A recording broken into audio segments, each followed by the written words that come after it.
So I'm getting ready to pull wiring for the front light bar. I'm going to go ahead and pull at the same time. Got my grommet in, by the way. That turned out just fine. And so here's where you pull, of course. The videos will show you right behind here is your entrance. Down here, when you lift this up as you push through. Here's a little tip for you guys as far as having tape fishes. Mine is somewhere, but I always have a spare going on in a different way. This is 14 gauge Romex, and Romex is your typical inside house wiring. It's stiffer, and if you go down to 12 gauge, same thing. I just happen to be able to get in this garage today some Romex in a box, and so I just made myself a simple pull wire by stripping Romex. Now you got two pull wires, black, red, and you actually have a third with ground. Anyway, that just shoot up through there, and I mean it pushed right out. As you can see up there, it pushed right out. And so I'm ready to roll. Now what I'm gonna do is get smart for a change. I bought this aftermarket light bar. It looks pretty good. It's pretty bright, seems to be okay. The wire wasn't long enough, so I went ahead and attached to it. I use these urethane cable enclosures. Those are really neat to do. I'm also pulling the wiring for the dome light, and I may add two of them, but I'm going to have enough wire in the loop to be able to stretch over and do two. And I'm also pulling a third wire through as well, a set of wires for pods or anything. While I'm pulling, I might as well go ahead and pull. And what I'll do is I'll just tape it off up here once it's up, and then I will roll up all the spare wire and keep it under the dash until I'm ready to do that. And then I can just unroll it, stretch it out up here as far as it needs to go. And of course, go over there. I got plenty, as you can see, I got plenty of wire here. So I always use these shields. It's pretty inexpensive. Lots of videos on how to use it. People struggle with it, but it's actually simple when you learn the little quick trick. Pushes on simply. You're not tugging and doing. It's like using the Chinese finger lock system, same thing. So that's ready to go. I'm going to pull that through, and I'm going to finish up my light bar install. I am I really don't like the factory switches. I already have a switch that matches the rest of my other switches down there, so I am going to go ahead and tap into this, and I will go ahead and wire in the other switch. It's just a matter of seeing if I can find a pinout for it. If I can't, I'll test each wire and find out what it does and go from there. Hope that's helpful, folks. Folks, got another tip for you in wiring up these machines if you're doing it yourself. I know wiring's scary and what have you, but there are some secrets to it that aren't secret. This is your pulse bar plug, if I can say that right. Say it 3 times. That plugs in. So your red is constant power. So I've gone ahead and put on a waterproof connector to that.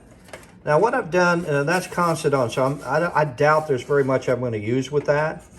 Being constant on, it'll drain the battery, but your yellow is your accessory on. So when you turn your key on, things will come on. That keeps your battery from running down. So here's what I've done to save space on these. Everybody assumes you have to put each individual item you add on to your side-by-side on one pulse bar plug, which is not true.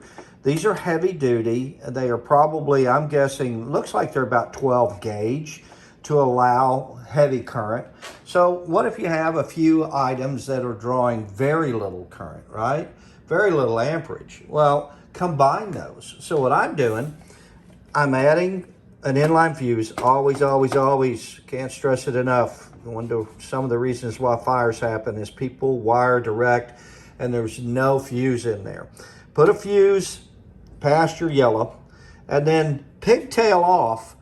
This is 16 gauge automotive heat resistant wire. So it's good stuff.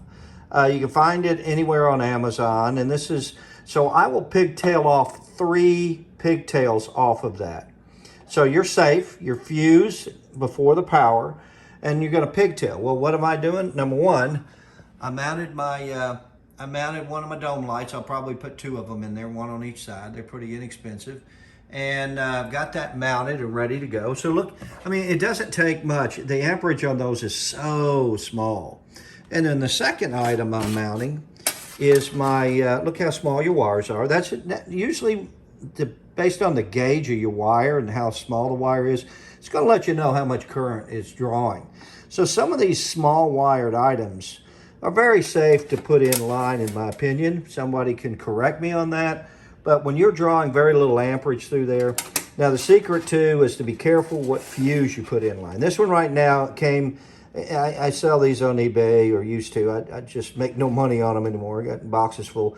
I'm gonna drop that down to probably a 7.5 amp, which means anything more than that is gonna blow that fuse. So if something happens, one of your wires chafe, something happens, there's your safety net. So I'm gonna put 3 small items on there. I know 2 of them right now, and I'm gonna check on the box and how much amps they draw. Everything according to UL has to tell you how many amps it draws. I am perfectly safe with these 2 based upon my research for a little dome light that barely, you barely use very often. But this is low power to your sensor for your heat, your belt temp sensor. And I'll probably be able to do 1 more small item on that 1 pigtail, okay? That 1 pulse bar plug. And so I'm gonna do that to maybe 2 pulse bar plugs along the way when I see low amps. That's gonna save me because, technically you have what, 6? 1, 2, 3, 4, yeah, 6. So I'm adding a second pulse bar down here under the seat near the battery, and all you need to do is run a 4 to 8 gauge battery wire to it to make it safe and allow it to draw amperage. That way I can now wire up some things towards the back of the unit that don't necessarily need to be there. And that the shorter the run on anything that takes a lot of amperage, the better you are. It's like running a 200-foot extension cord and expecting it not to blow a fuse around your house when you're running, let's say, an air compressor in there. It's going to blow as soon as that air compressor comes on most of the time if they're drawing a lot of amperage. So that's the key to that. That's my next stage I'm wiring in, and hope to get a lot of this done today. It's taken me forever. Just an FYI, I know I'm still a mess, but I made this a long time ago instead of buying one. This is my wire dispenser. And I used to have a lot of them labeled, but this is the wire I use. This is standard 12 gauge wire for automotive. So that's something you'd wire up your tail lights with, your trailer lights with, and what have you. And so I've got all the colors, including blue. Then I have different gauges of automotive wire that I've used for a few years now when I wire up my stuff. Automotive wire is your best wire to do because it's heat resistant. The casing is more heat resistant to anything, especially when you run down the pipes near anything hot. So that's my suggestion and my tip of the day. I hope that helps, folks.